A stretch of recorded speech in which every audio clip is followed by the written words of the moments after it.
Mr. Speaker, it has been more than 1,000 days since I arrived in Congress, and Republican leaders have still not allowed a single vote on serious legislation to address our jobs crisis.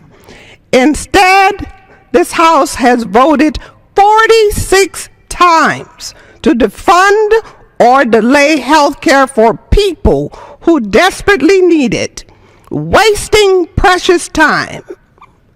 Wake up, Republicans! Obamacare is not only the law of the land, it's not only a safeguard to save the millions of people with pre-existing conditions, it is an essential tool to give people the economic security and purchasing power they need to revive our economy. People need Obamacare. President Obama cares about the American people, and we should too. Even a Tea Party member of my freshman class of 2010 understood this when he stood and expressed his hopes of being able to receive federally subsidized health coverage immediately upon taking office. He was incensed. He couldn't wait 30 days, but he acts like as if he wants his constituents to wait forever.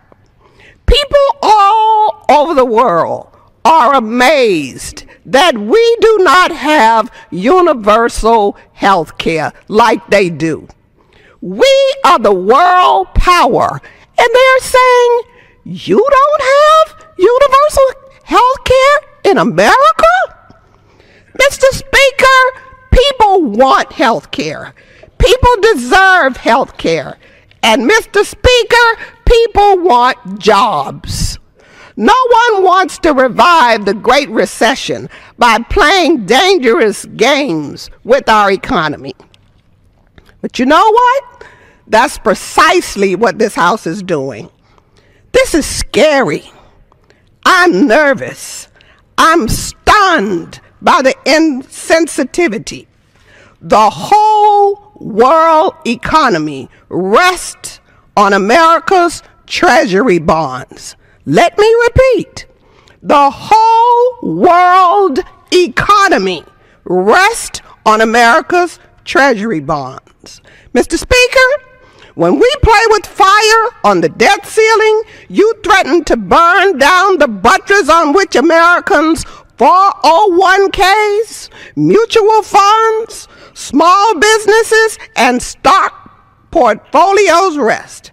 Just consider what happened the last time Republicans simply threatened to breach the debt ceiling in 2011.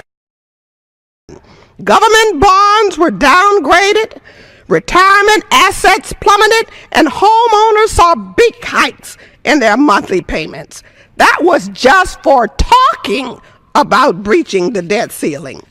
Independent analysts have concluded that a debt default would be as bad as the global financial crisis of 2008. After that crisis, American savers lost decades worth of wealth in their homes and 401ks.